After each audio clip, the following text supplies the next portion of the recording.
This is a coping mechanism podcast. This is a coping mechanism podcast. This is a coping mechanism podcast. I know now where to move the mouse. I was just thinking, I was like, I might have to tell her again, like, a little more. Keep pushing. Come on. I need those numbers. Right. I got it now. I don't remember what you said, but you were like, do you even need the numbers if we were having this? And I was like, I want the numbers. And then you were like, push it. And I'm like, pushing it the other way. You're like, the other way. And I'm like, I don't know which way to go. On that note, welcome to... Hello, one and all, and welcome to another exciting episode of This is a Coping Mechanism podcast. I am one of your hosts, Ted Henderson, along with my wonderful co-host, Bessie, and join us in how we cope with things through this satire life with movies, media, mysteries, and more. Wonderful. Today we'll be talking... One take, that was pretty good. I know, right? It's actually really funny you say that, because I was going to mention... I looked to see if I was muted, because it did not get messed up in our session, was that brief recording where we were both muted, and I yawn, and then I have video of it, and you cackling like a mad, like a crazy person, falling over yourself at my yawn, and then us talking for like 2 minutes before I'm like, oh shit, I'm muted. Are you muted? What does muted mean? Like, where is it? But we're not muted. We're recording. Hello, everybody. Hi. Welcome to this episode. We'll be talking about True Detective Season 3, a.k.a. 4. Is it 4? Yeah, it is 4. Night Country. I have season... That's right. It's because I haven't seen Season 3, so I have Season 3 because it didn't exist in my mind when I wrote this. It doesn't exist to me. If I haven't seen it, it's doesn't not real. Exactly. So I'll tell you it's Season 4. Thank you. Night Country. Night Country. Which, I know you because you haven't seen it, but that movie Fear and Loathing in Las Vegas. Yeah. Yep. And it's a reference to Backcountry. The listeners get it because you're normal people who've seen that movie. Not me. But I do love that it's based in Alaska. As soon as I saw that trailer, I was like, oh, I'm finna love this shit. Because, one, anything in Alaska during that night solstice where there's... You're from Alaska, right? Yes, yeah. Mm-hmm. I was born there. Was there for about... So yeah, as soon as I hear anything's from Alaska, I'm intrigued, and that makes it just instantly more creepy. I'm from there. I was there till I was like 10. And so, I remember a lot of my childhood there, and I see it now in a different light watching, movies and talking to people that I've like, it's and so... music, and media, and more. Exactly. So yeah, I was super excited for this. How did this... Would you say that this show pretty accurately conveys what it's like during that night solstice event thing? Yeah, I mean, not... A lot of places in Alaska don't get the full 24 hours of, like, complete darkness. I think where I was at is still more north, so it was, like... I think closer to, like, 20 hours, 18 to 20. So it was still, like, dark a lot more, but a lot of places don't get that much. But I think they did a great job. From what I can remember, and also from just talking to people of how isolating it is, and just kind of how... Sorry, creepy, and just, like, what being out there is really like. Like, as a kid, you have no, like, sense of any of that, but, like, even as a kid, my mom would tell me, like, Bessie, there's a lot of addicts up here, there's a lot of suicides, because, what the fuck do you do during that time? And if you're already alone and isolated, it doesn't help your mental health. Like, it just like Seattle being super rainy and people are depressed, like, it's the same thing in Alaska with, like, the solstice, if you could, like, handle it. Yeah, I was actually, I was watching this favorite old show of mine, and it got me thinking about something similar. It takes place in Kentucky, and I've been to Kentucky a few times, and it's a different kind, but I think it's a similar mindset, because a lot of these places are, I'm sure you've heard the term a holler. Mm-mm. All right. So a holler is like a deep settled valley, because there's so many hills and like it's a very kind of hilly mountainous region.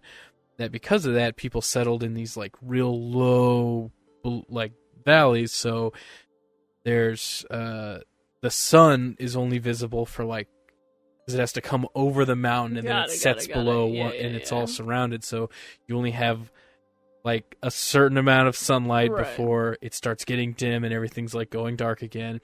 They're completely secluded because they're, especially some of, the more kind of, backwoods, quote unquote areas are like, there's only like one way in, one way out, and it's, everyone there, and it's kind of this smaller community, and because of that, and there's nowhere to go, nothing to do, and it's just like, those places, it's like, you work in a coal mine, and a lot of people, it's like hard living. Even if you wanted to go anywhere else, Alaska's so detached from everywhere, like, at least like there you can drive through Canada and shit just to even get down here, so it's really, you're like really fucking out there.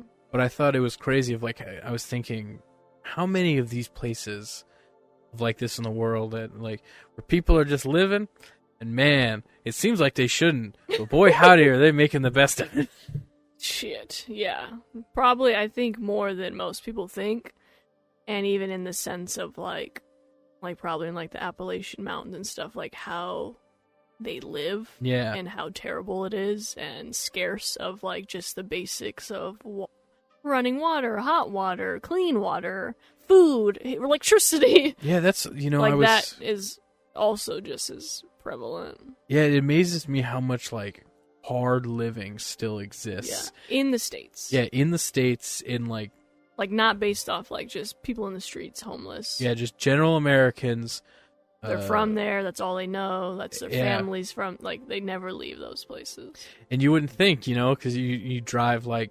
Well, not in Alaska, because like you said, there's nowhere to go. But like in a lot of these places, it's like you could drive 50 miles and boom, it's suburbia. Yeah, exactly. 1,000 of the exact same houses and all this stuff. But like a little bit over there, there's like, people still. I mean, to get to like fucking Anchorage, like the big city was like, I think 6-7 hours from where I was from. So for real? Yeah, because Alaska's so big.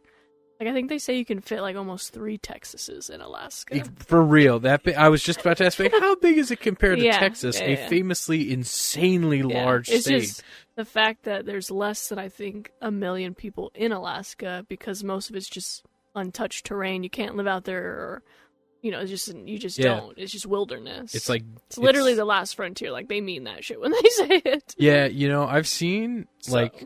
The show gives that vibe of like, oh, we are out here. There's no one else here. And we can only rely on who is here right now, even from the police to whoever comes in and does these more like crazy crime kind of cleanups. I remember, I think it's in like the first or second episode, but where the sheriff, Jodie Foster's character, whose name is...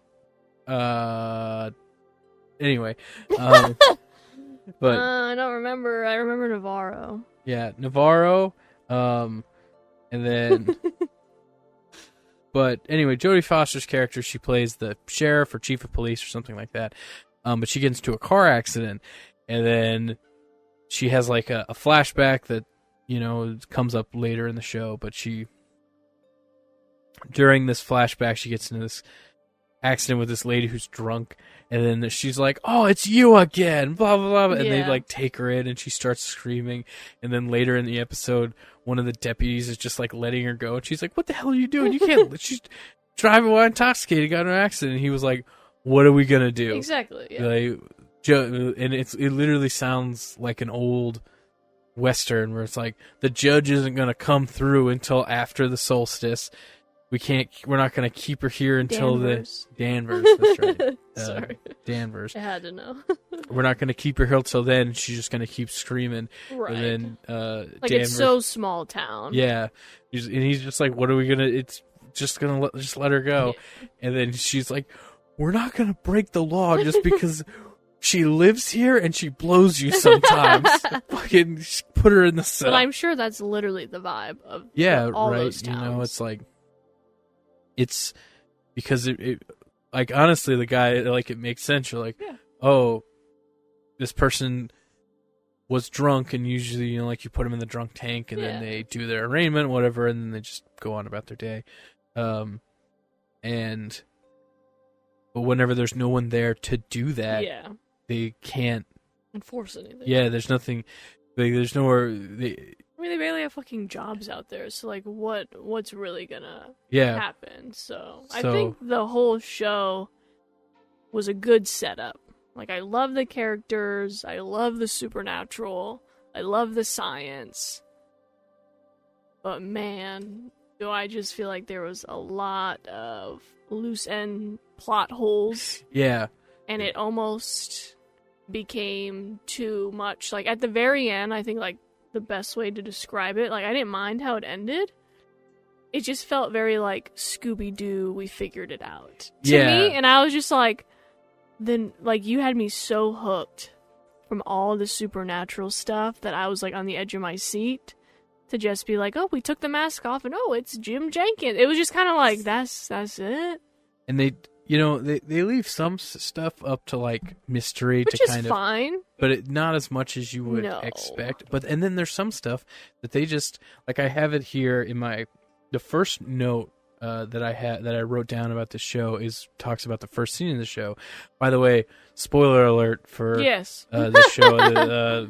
We'll have as always. You know, we'll have any spoiler warnings triggers or any potential content information in the video or in the audio description or the video description of the podcast, whether you're watching it on your podcast feeds or YouTube or wherever.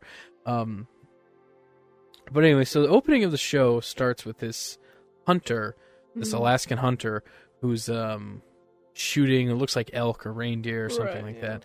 I'm assuming reindeer. It's Alaska. It looks like elk, but who knows? A big herd of animal. Big herd, and it's a mass. They all commit like a mass suicide. They don't just ever off the fucking cliff. Yeah, they all look. There appears like to be they're running from something. Exactly, but then there's nothing chasing them, and the hunter witnesses all this, and then later that hunter comes back in the show, never brings it up. Yeah. And then they don't ever talk about it. They just, and apparently mass animal suicide is a big conspiracy thing in not only in Alaska, but in the conspiracy comes from Alaska, but then like it started to gain notoriety to other parts of the world, because I have this down later after the episode, but what I thought was fascinating was that this is alluding to the Lemmings conspiracy, which I don't know if you ever heard of Lemmings. They're tiny little like little bird things, right, or something like that. Yeah, they're like tiny little what are they called? Like varmints, rat kind of things. Yeah. And there was this documentary that came out in like the 70s or 80s or something like that, and it talks about how lemmings, if led, they'll just keep going. And this documentary showed them all committing this mass suicide as one started walking off a hill, and they all just followed and walked off a hill. All from this is a Disney documentary, and it gained so much notoriety that actually there is a popular video game series called Lemmings, where it's a puzzle game where you're trying to lead these little lemmings from, they start popping out, and you can like have them adjust the landscape or do stuff, and it's like you're trying to get so many into, you know, safety into like this little door thing. They don't go commit suicide. There's so many of those games. There not only is there a bunch of them, but there's a bunch of clones of them that they just kept making. I feel like there's a lot of, not that I can think of one off the top of my head, but like shows or movies that kind of insinuate like some type of like post-apocalyptic or aliens. They always show some snippet of animals reacting in some way, like they know before we do, type of thing. But exactly, and that seems like what they're trying to put towards here. Yeah. But I think it was a clever nod, because recently, like about whenever the show was being made, they found out that was all bullshit. What? Is that the Disney documentary crew, through all like noise and all this stuff, forced all of these creatures to commit suicide by like scaring them off the hill. God. Yeah, that there was nowhere to go, and that was fuck? yeah, it was really fucked up. But they realized that these creatures were very boring, and there was no like nothing was really happening with them. yeah, because they're just like basic. God, why can't I remember the name of freaking like what rats and they're just all this stuff. Anyway, but like rodent. Rodents. Thank you. Oh my god. These little rodents can do. They don't do anything, so all they do is they can travel in like a herd. So they wanted to make something more catching for the documentary. So this Disney crew forced a bunch of these creatures to commit suicide and then shot it as a documentary. Look what they're doing. Yeah, and then it was taken as scientific fact that they were like, wow, the lemmings, they'll follow each other off the cliff. And I wonder if whenever all that came out, if they were like, same thing. We can put this in, but that was an Alaskan documentary, and I thought it was crazy that that's a big conspiracy thing that just came to head not that long ago.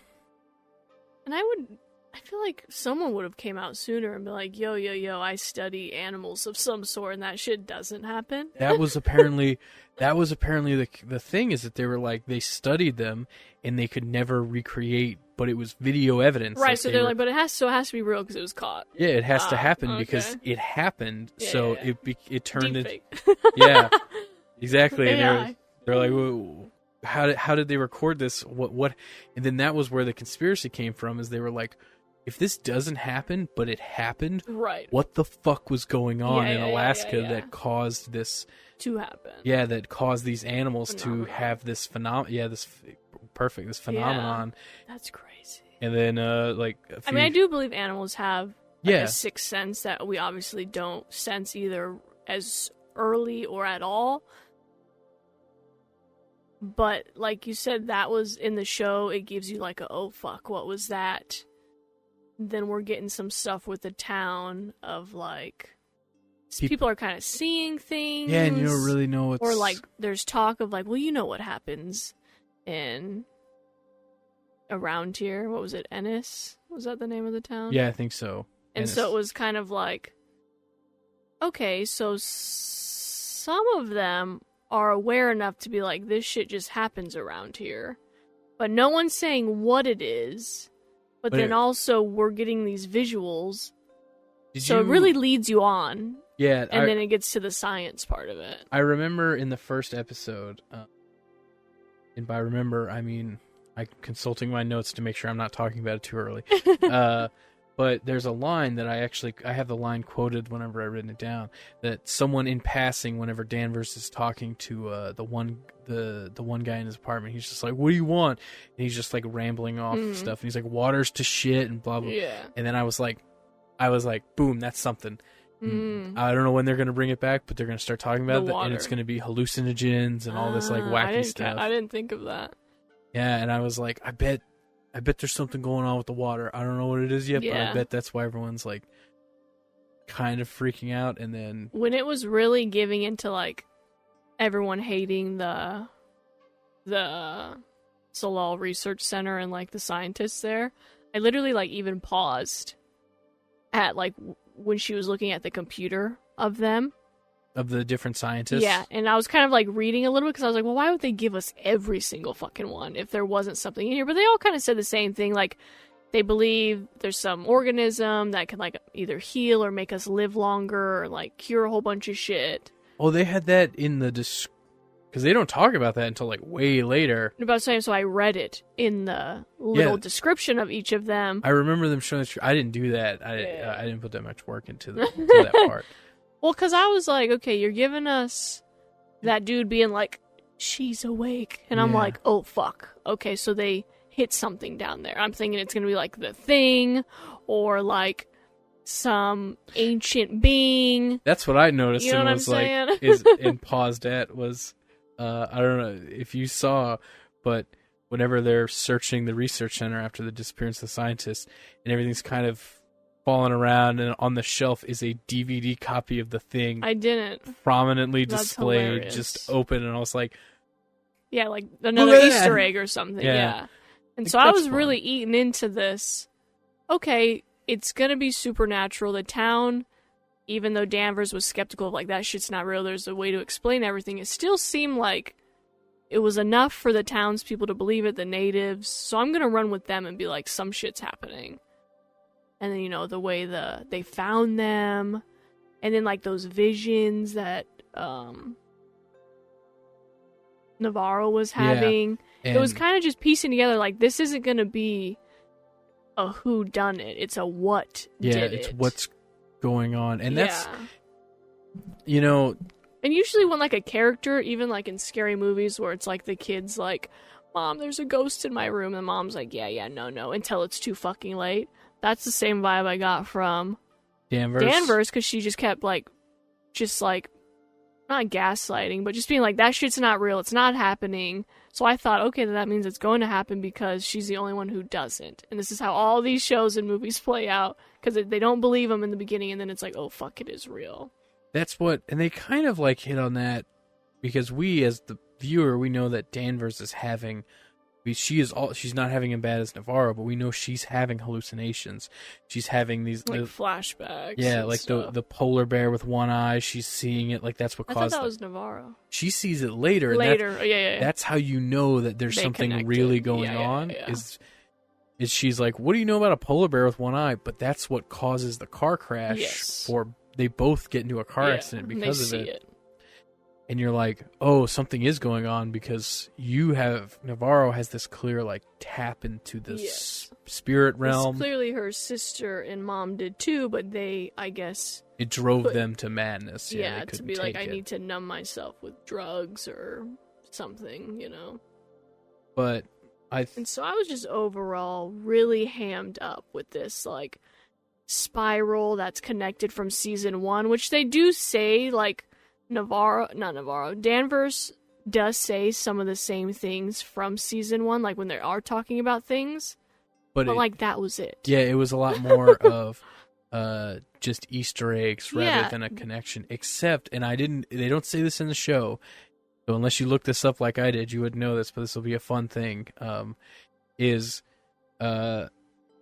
Whenever I was researching the show afterwards, and I was just like looking up interviews and stuff like that, the show's the showrunner, creator of, not the creator of everything, but like the guy who created this season. I can't remember.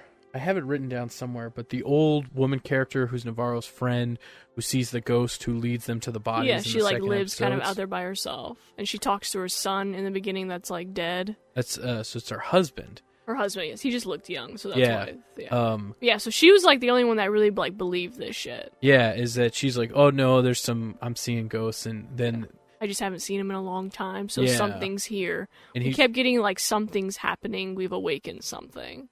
But that ghost is Matthew McConaughey's character's father from season 1. Which I was like, what? And then I look, and then he's like, yeah, there's a throwaway line in season 1 where Woody Harrelson's character is like, why the fuck are you always talking about this? Why can't we just have normal conversations? Yes, And then he's like, all right, what's a normal conversation? He's like, what were your parents like? And then he was like, my mom, she died when I was young, and my dad, he ran off to become some kind of fucking survivalist or something in Alaska. I don't know. There it is. And then it's that he married her. Yeah, he married this woman. Okay. And then that... and then that was kind of like a real connection. That is, yeah. To this weird force, the swirl force that's going on in this, the True Detective universe, I guess. Yeah. But I thought that was like a neat. Yeah, and I liked that like the show I saw was inspired by like the Mary Celeste ship incident in like 1872. Can you go into that? I don't know. Yeah, so it was like a whole crew disappeared out of a ship, and it was like 400 nautical miles away, found drifting than where it was supposed to be, with no crew on it. And I think there was only like 7 or 8 people on that crew, and it was like a kid even, but like no one can explain how there was a whole ship untouched with no fucking crew on it. And there's no like struggle or nothing. Like they literally found nothing. That. Well, now we know there's kind of like, big waves and shit back then just take out people. Yeah. But again, for like a ship to just be like floating out there by itself, And then even still, the fact that, like, if there was a kid, no one, like, went to go hide under deck. Exactly, like, just like nobody there, untouched. And then even still, like, you can tell from, like, rigging. Yeah. You know, that's, hey, we're trying to put the sails down or, like, fight away against the wind. So just, like, literally out there. That was gives you that crew disappeared. I think also this Russian exploring group in 1950 in the Ural Mountains were found dead in their camps, but it had looked like they were trying to escape from the inside of their tent out. Like something had come inside up in there? Yeah. Well, some people believe it was like an avalanche to blame, but it's never been confirmed.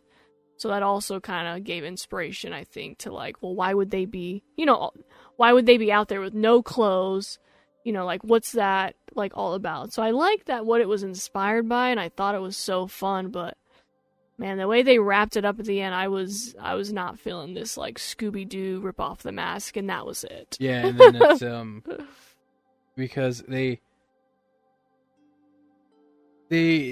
can just go, so they... Whenever the show ends, they basically are like, "Oh, it was these workers, women, these like local service workers that didn't like the Solal research, which I get because it was fucking poisoning their water and making women like infertile and having miscarriages. So, it was too much build up, supernatural with the science. Like, I thought they like awakened something, or even that girl that they killed. And she somehow got down there, and it like went into her, and she was getting revenge. And I was like, "Oh fuck, that'll be so good." That's what and I was. And it wasn't. Thinking, they just beat her to death, and I was like, "What the fuck was that?" Right. I was like, "Oh, there's a microorganism that whenever this woman died affected, like it had an imprint or something like that, and that imprinting of this organism is now affecting the water. That is causing hallucinations, and it's causing. That's a good one. But there is a scientific paranormal force that is affecting these people in a realistic way. Yeah. And I was like, these people, like the scientists, are like drinking the water, they're being exposed to it, and then this organism and this force drives them to because before you kind of know what's going on. They set this up with, like, they find the clothes folded. Mm-hmm. They find all the people, like, together, screaming, their eyes open. Like, frozen to death with almost like a flash freeze. Yeah. You're like, how the fuck would that happen without them, like, running or hiding or not being together? Exactly. And that's how they kind of leave it open to, like, maybe something's going on something scared them. Something, But it's like, I mean...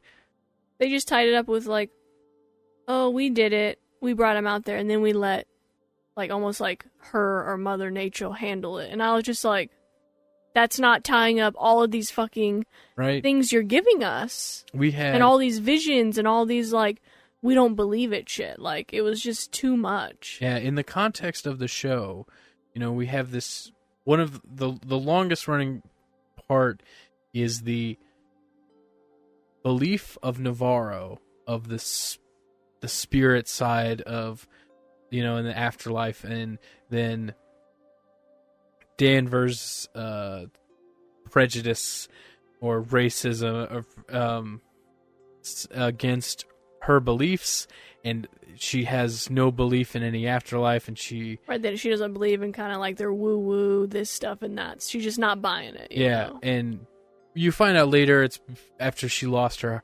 husband and her son. Which they barely give us any of that either. Right. And which was like, okay, so she's fucking these other people. Homeboy's losing his wife and kid because he's not home enough. And it was just so much going on. For what? Right? For them to be like... It wasn't bad. I really loved it just until the end when they literally tore off the blindfold of who did it. And it was just like, oh. Yeah, I really... I loved it up until that, honestly. I loved the show, and honestly, I think that I enjoyed the ending more than you did. Sure. Because I was like, I wish that they had left a bit more ambiguous than what they did, because... it was just too matter of fact for all the stuff that wasn't fact. Yeah. They talk about, in the first episode, the reason that they go on this long adventure, and everyone kind of comes together to solve this case, is they find a tongue of a woman, a native woman. Yeah, of a native woman, and then through testing and investigation, they found out it's this woman who was found dead a long time ago in the case. Murdered. Yeah, she was brutally murdered, found on this company property in a shipping container. So you're thinking this is some vengeance. Yeah. And because they have the activists kind of hey, this mind is really fucking rallies or what is it called, protests Yeah. and stuff like that. So you're kind of getting this vibe of it's them against the natives for what? Not much. Because they still never really mention the fucking tongue shit. Yeah, they mention it in the last episode, but only cursorily, of being like, "Where'd you get her tongue?" And they were like, "What tongue?" What tongue? And then it's look, that's it. Yeah, and you're supposed to be like, "What?" But it's not really presented in that way. No. Whereas it just ends with her going out there, I'm assuming killing herself. That's the vibe I got. That's why she left her toothbrush to her man, said kind of goodbye to everyone else, and then just walked out there and died with whoever. Yeah, I didn't. And then they were at that house because she was like, "We'll come back and visit." So in my opinion, she was there imagery because it was her showing "Oh, I believe I'm coming your back. special kind of powers now, and I'm gonna come back and at least visit you and let you know I'm okay." And then they were just out there, and it was happily ever after, and that was it. Yeah, I had a totally different read on the end of that show. To me, and I could be wrong, but that's what I got. I should look into it and be like, what does... Because that's the easiest thing, is you could be like, what the hell happened at the end? And they'll be like, oh, the unless creators... they let you leave it up to interpretation either way. Yeah. But you can't leave us too much interpretation, because then there was no story to begin with. And to me, Navarro's... her ending was, she gives the guy the toothbrush to be like, look... I love you, but I can't. Yeah, I never accepted that, you could care about me, but this is me going, okay, I understand that you loved me, and I do care for you, but I can't pursue that, so here's a piece of me to remember, but I'm gonna go my own way. And then she just leaves, because now at this point she's found her native name. Right. She kind of feels whole and accepting herself. Exactly. And I thought that, now that she knows her name, she can go and find her people. And she is like, all right, I'm going to go on this. I've now discovered myself, my personal discovery. Now I'm going to go have my familial discovery. Yeah. And find out where I come from. So she gives the guy the toothbrush, and she goes on her way to have her own, sunset adventures. Yeah. And then that's every time she wandered out, and where people died in that ice, and where they threw homeboy's dad's body was all out there. So I got the idea of she's going out there to die. Yeah, your way makes more sense. Yeah. I'm just that's just what I thought. And then whenever you're having the post, the True Detective-esque interview of what the hell's going on? And Danvers is like, I don't know, I'm just the sheriff. And then they're hanging out, and they're having that scene. Makes a lot more sense that she's dead and a ghost. But to me, I was just like, they got away with it. Yeah, she's visiting because they're friends now, and she doesn't have anyone else, because they do make the spirit. They do make that side of the paranormal real, where, Navarro knows Danvers' son and has seen him, and then gives him a message, and that's what makes her believe. Exactly, and that's what kind of pushes Danvers' character, and then Navarro's like, okay, and that's also how she finds her native name. Mm-hmm. But we're given this proof, but then nothing happens because of it. Yeah. And overall, I thought it was okay. Yeah, wasn't my favorite ending, but I thought the build-up was great. I think the more fun of it was just being based in Alaska. Yeah, but another big aspect of the show throughout of it is the effect of this coal mine, and its effect on the community. Yeah. Because they allude to it. Well, they allude to the problems of the coal mine in the beginning, but then we get like our first taste of the conspiracy and the corruption in episode 3, where we're like, they don't do it up front, but they ask you the question of like, how much of this is the conspiracy of this company and how much of it is supernatural. Right. And that they kind of give you that first blatant, okay, there is a evil mining company, who we find out later is the one funding this research center. But they have had some sort of hand in the murder. They've had some sort of hand in the facility. They seem to be poisoning this town. How much of this corruption is seeping into this case, and how much of it is supernatural? And I mean, that wouldn't be the first time that a place in Alaska is being attacked for its conspiracies. That's true, or its resources. You know what I mean? Like, have you heard of HAARP, the High Frequency Active Auroral Research Program? No. I saw something. I think I saw something on it. There's like a whole documentary on HBO about it. Because whenever you put this topic forward, and I was like, oh, you were like Alaskan Conspiracies, and we'll watch this season of True Detective. All I heard was a work reason to watch the new season of True Detective, and how? And I was like, and I was like, what conspiracies are in Alaska? Yeah. And then it turns out that there's a bunch of them. Yeah. So and this one is in Gakona, Alaska, with a population of only 203 people. So I think really just this research program is up there. And the research people and like one McDonald's everyone just gets around in. Yeah, and the conspiracy suggests that HAARP can control the weather and our minds. So it's like it sends this facility sends like a very high power radio signal to like the upper layer of the atmosphere, which then reflects radio waves and then measures the reflected signal in order to study how the ionosphere varies over time and what can like change it. Sounds so like it's like good like for technology. I think they use it like for radio waves. I was just gonna say, sounds like totally reasonable communication technology research. Yeah. So, but people are really convinced that that radio frequency like alters something in our brain, that they are like controlling us, or they control the weather in the sense of like they create all the natural disasters in the world. And it's even crazy They're that like, people... you're shooting beams in the atmosphere? Yeah.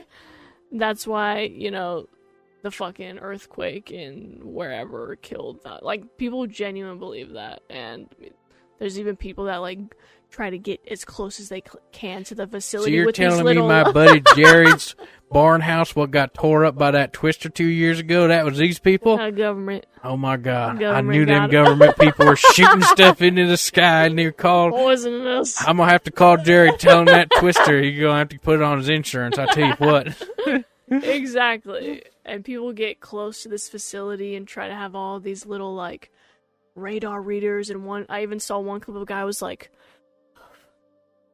I'm getting a headache, oh my God. And he's like bending fucking over, looking at the ground like, I gotta get out of here. And the other guy's like, whoa, really? What's happening? And I'm like, no. Yeah.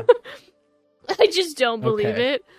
But who knows? If you even go fucking look up this place on Google, they have like horrible Google reviews. Just the fact that people are even leaving reviews at a place like that. Right? I didn't know that you could review a research facility, but to be like saying like, give my family back. This place is a portal to hell.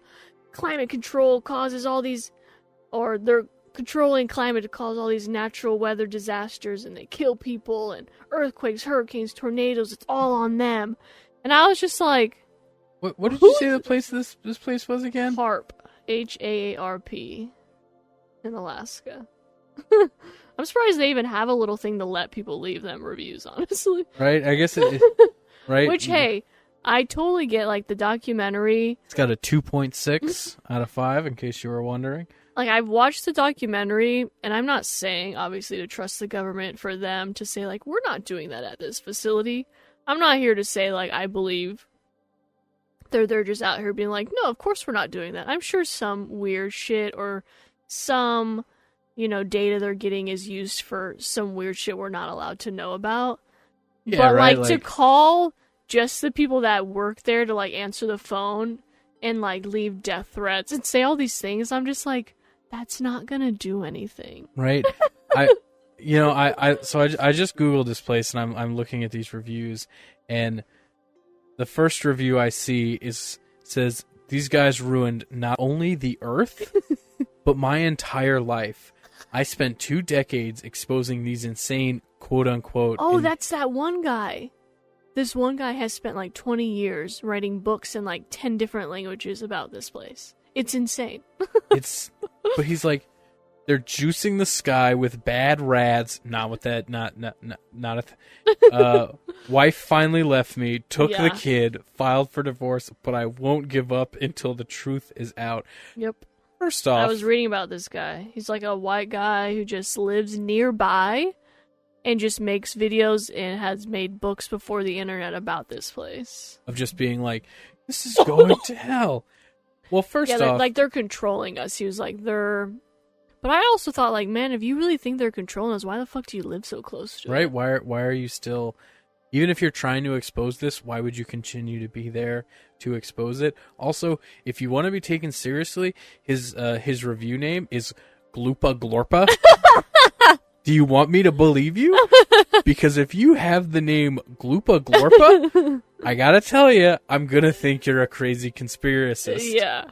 Even if you're right, it's still, you're not doing yourself a favor. Right? I'm good. If you were like, Dr. Right, Henry Smith III, then I might believe you. You know, there's like the real, like the MK Ultra conspiracy that's a real thing. If you were telling me about the MK Ultra experience and I knew it was a thing, but you were like, my wife left me as I was trying to prove this MK Ultra, and I was like, I think I've heard it. My name's Gloopa Glorpa, and I'm telling you this is real. I'm gonna be like, it's giving Rick and Morty. Okay, guy. I'm done. But yeah, you. If anything, you guys should go and take a look at some of these reviews. I won't spoil all of them for you. Yeah, I won't spoil all of them, but some of them are pretty wacky. One of them is a 1-star review saying that they went here because it was supposed to be a walk-in clinic, and he talked to a web designer and asked him to leave. That's insane. People are wild. And I know there's a lot of other conspiracies, a lot of supernatural stuff, especially with, like, natives and maybe how you either told stories that make sense to you or, like, to explain to kids. That's what fascinated me, so, Because, I mean, I think there's even, like... But will this pick up on the mic? My papers? My real notes? But... So, whenever you were, like, hey, that we're going to be doing this over conspiracies, I was excited to watch the show, but that was just because I love True Detective. But then whenever I was looking into it, I was like, what the fuck is this place? Because the first thing I found out, and then I was like, that's not true, and I was looking at it, and it is fucking true, is that there's an area of Alaska called the Alaskan Triangle. It's called that because it's a reference to the Bermuda Triangle, which, in case you don't know... And people disappear. It's a triangle in... I believe it's the like, Red Sea. Yeah, or like that? it's a triangle in the ocean. Where if you go there, you disappear. Yeah, where like ships have disappeared over the years, and it's true. Like weird, it's just unexplainable things. Yeah, of like ships disappearing, weird storms. You know, just kind of these odd experiences in this one area for like hundreds of years. You know, for like, since people started traveling around, people are like, hey, there's this area. Some weird shit's going on. Weird shit's going on. But there's an area in Alaska that's called the Alaskan Triangle. But what's fascinating and terrifying is that in the past 50 years, there have been 20,000 disappearances. That's and insane. that blew my fucking mind. Because, first off, we're talking about the Bermuda Triangle. The Bermuda Triangle's history of craziness that everyone knows about, I'm sure, for a long time, is for hundreds of years. Yeah. It's like, hey, in 1492, right. whenever we started sailing over trying to find India, and from then until who knows, and maybe before, I don't know, but they started to realize, if you go to this place, be careful, because it's kind of funky.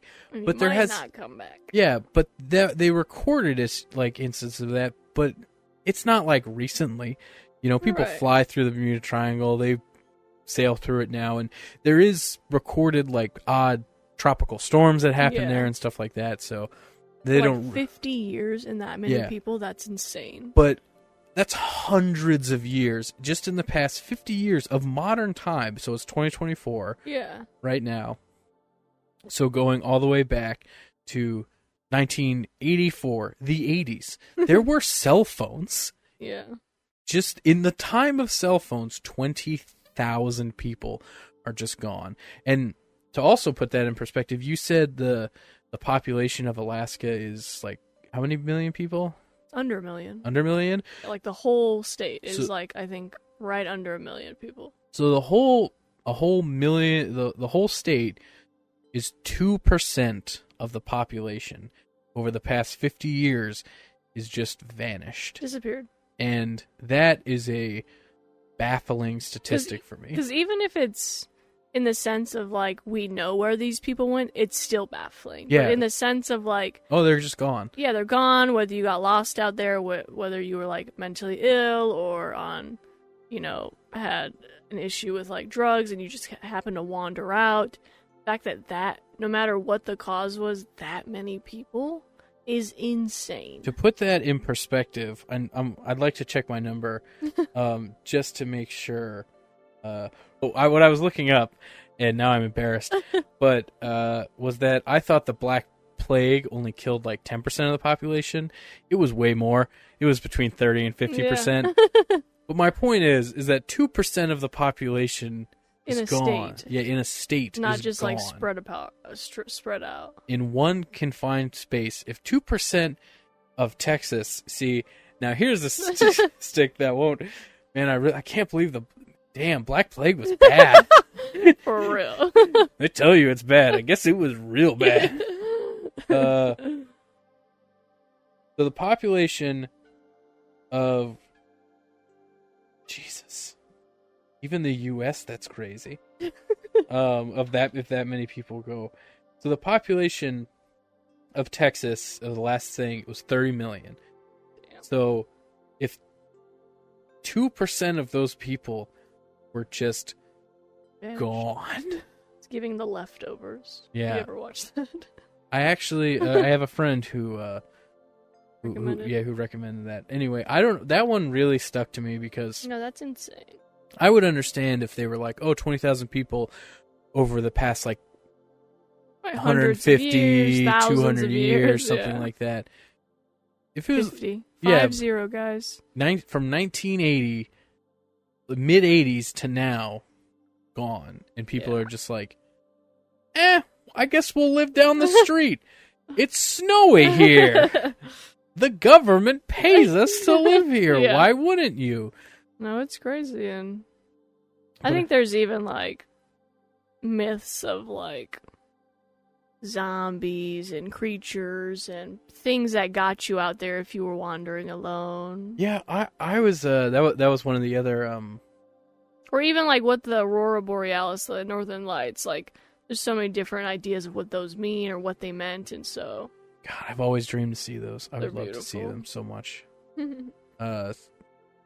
There's always been a dream of mine to go Yeah. there just to see the Aurora Borealis. But like the fact that even that's something we see as beautiful, some people think is like evil. Right, there's, which like, is just People explain it in so many different ways. And I know our eyes plays tricks on us, like when you're either lack of sleep or just out of it. But a part of me does really believe there's probably some shit out there. right, like Like there just can't not be. yeah, like there's I don't understand. Whether what you love vampires, so that'd be like the perfect place for them. Yeah, exactly. I have that on here too. I was going to get to that next. The other thing that I've written down is just we talked about there's so many different legends out there of stuff. I thought it was crazy how they have the natives of Alaskans have a long legend of the hairy man, which is like a yeti, and then like a Bigfoot or something. Yeah, well, I thought it was crazy and this is speaking more to conspiracies as a general topic rather than explicitly the Alaskan ones, but how so many, like all over the world, so many different regions, peoples, and all this stuff all have this legend of a large, hairy, ape-like creature. Well, honestly, that's how I feel about a god. We're not denying what it is, we're just calling it something different. Yeah. And it seems like that's a theme with some of these creatures. Is that they're like, okay. They all are the same, we just call it something different. But that's what I mean is, if you're like, if the concept of ghosts and this like extraordinary force is so prevalent forever, like the concept of people, we've always, believed it or used it as some explanation. Exactly. And maybe part of that is, man's inherent fear of death and ending that, we tell ourselves that we'll continue on in some way, that this idea of spirit is just so ingrained into us over thousands of years. Right. But I mean, like, I don't know about you, I've seen some weird shit. So have I, and I don't know if it's like I can fully say it's like supernatural, but I'm like, sometimes I feel like it got close. I teeter in the idea of like, I probably don't believe most of it, but the little bit that does believe in me respects it, if that makes sense. Yeah, where I'm like, nah, I'm just not gonna risk it. Exactly. I'm just if this even if it's the fucking sliver of a hair chance, I'm not gonna chance it. If you're like, I'm open-minded enough for that.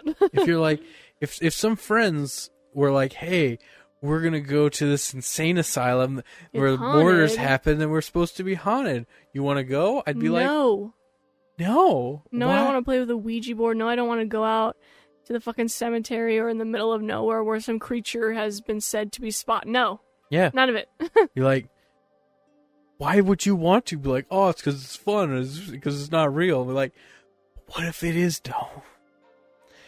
But anyway, and then, like, you mentioned it before, but I always thought, as soon as I learned about the whole, because I didn't know Alaska had this experience with the show it entirely takes place in. That's a big point of the show, is that the whole season takes place during this, what did you call it? The solstice? Yeah, like a dark. Yeah. Like, I think it's like 30 days a day, 30 days a night of that, like, solstice. Yeah, which, in case you didn't know, I don't know if we mentioned it before, but there's an area in Alaska, and then some people have it worse than others, but where for about a month, it's just dark. Or it's dark for, like, most of the time. Yeah.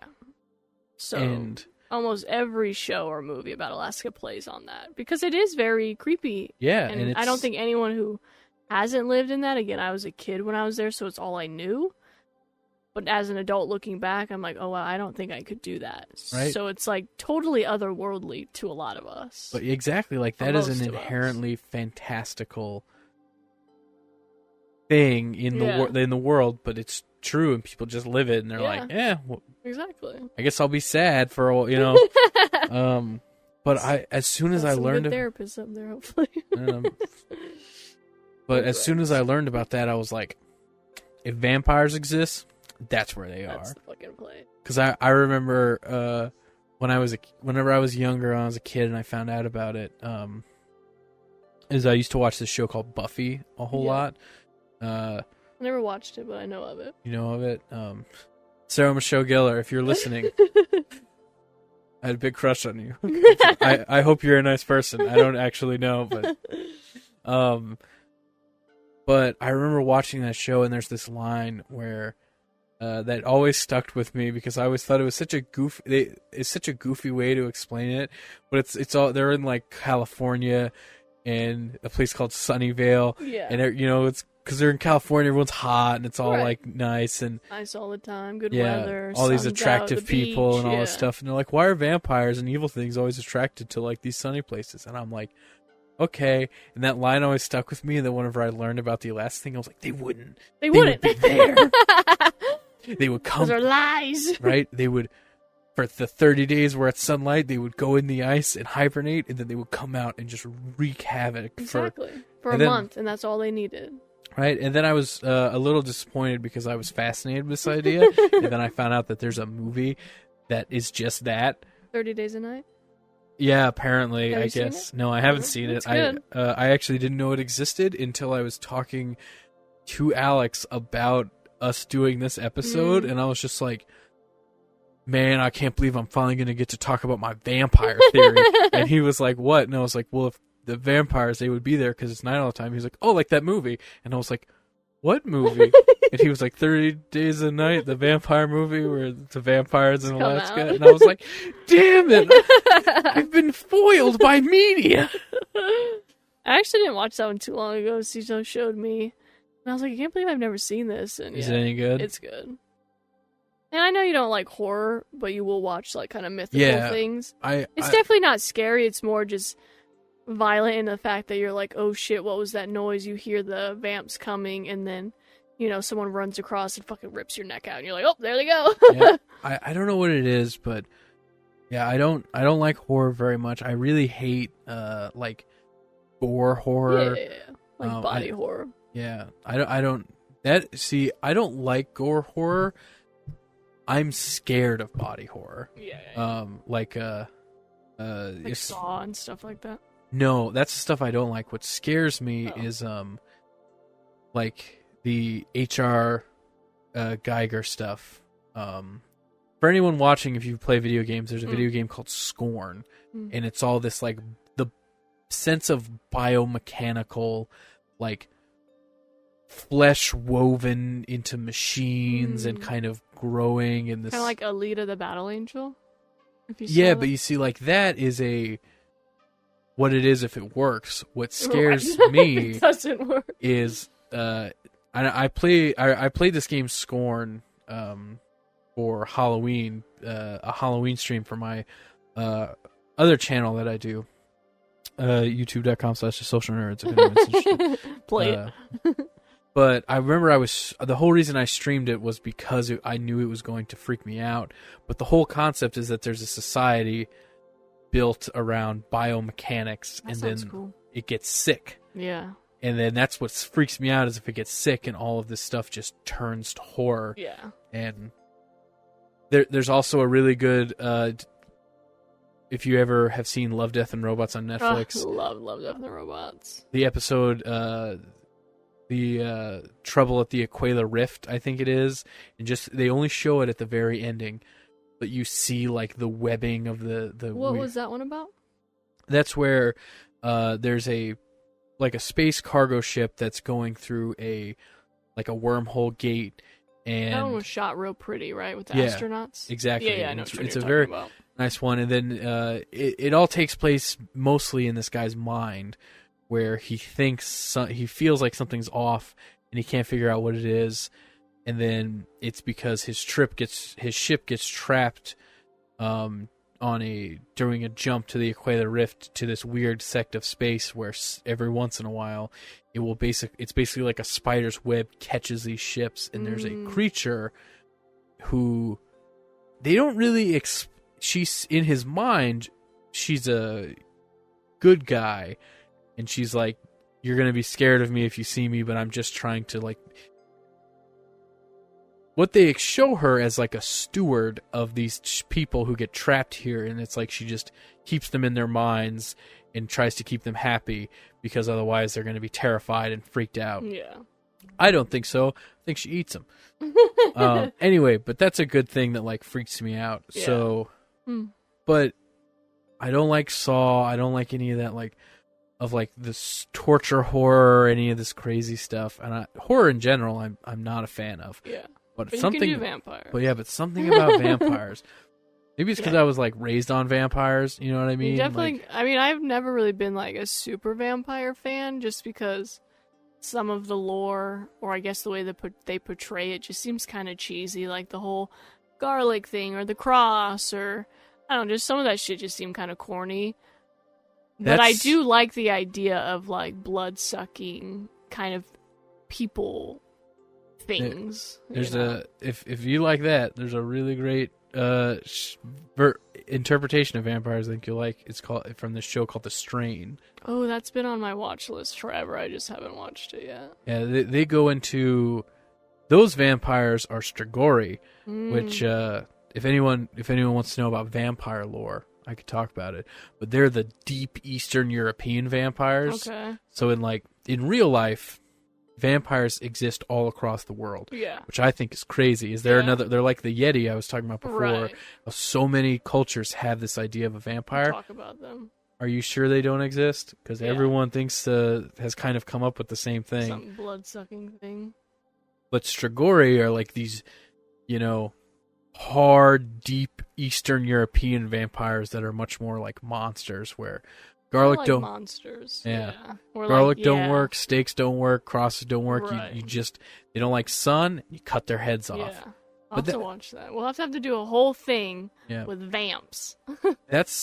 I think that's why I like vampires in the concept of horror, because the rules are so defined. That's true. It's just matter of fact. Yeah, that's it's like nice. You stake him in the heart. And there's a book I really, not that we're going in too much about vampires, but I carved a steak when I was a kid, and whenever I would watch Buffy, I would go get my steak. I still have it, by the way. I can get it, but we'll whatever. save it for the vamp episode. Yeah, we'll save it for the episode. But my point is that like Alaska would be perfect. Yeah. So if they're there, and honestly, if anything's gonna be anywhere, it's gonna be there where it's not highly populated. I'm sure they can adapt to the fucking cold. That's what I was. And they're just finna be out there doing their thing. I remember because they'll outnumber us. Yeah, I remember whenever they were talking about.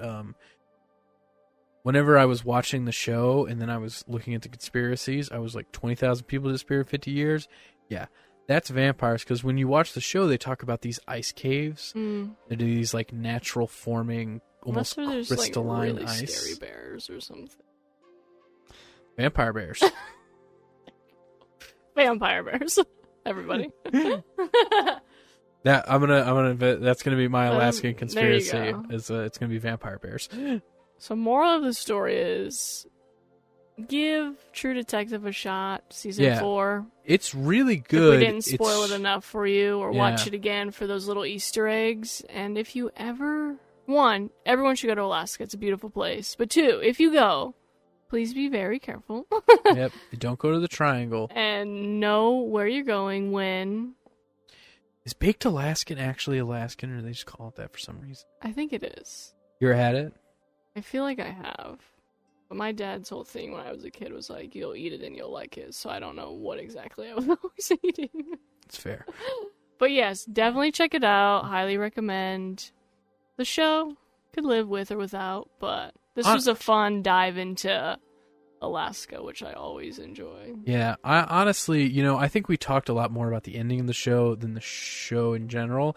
And that the whole thing is definitely the journey. It's more about the journey than the destination. It is. So I think even from what we've talked about on this episode, you can still get so much from watching. That's true, yeah. There's so much enjoyment to be had out of that, because it just, that's what stuck out the most. Gives you a lot, luckily. Yeah. And that was the fun part. It was just...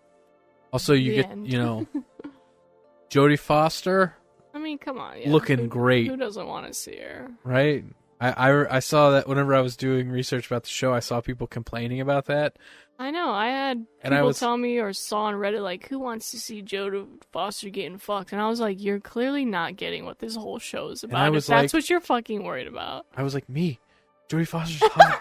I want to see it. Yeah. I was like, and then I was like, are you telling me that if Jodie Foster came up to you right now and was like, hey, I think you're pretty good. You want to get you wouldn't be like, yes, ma'am. What honestly threw me off more was seeing Doctor Who do it. the guy, her superior, who she was getting it on with, yes. played Doctor Who, and I was like, is that Doctor Who? Oh no! Whew. Well, on that note, we'll have a good note ending on hot Jodie Foster. Yeah. And thanks for joining along. I'm excited to actually get into some vampy stuff now. Yep. So I think you guys are in store for something like that in the future. So stick around for that. I forget how we end the show. Check us out always on TikTok. This is a Coping Mechanism podcast. Right. Put us in your feeds, like us, support us on review Patreon. us, share us. That's all free. Yeah, if you like these shows, please check out our YouTube channel, our Patreon. You can become members on either one. Throw us a buck, Wow. This is what, like a good hour and a half for $1? That's pretty good. I Make don't you know. holla. All right. Well, we will see you guys next time. See Be you next safe out time. there. Especially if you're in Alaska. Yeah. Bye. Bye.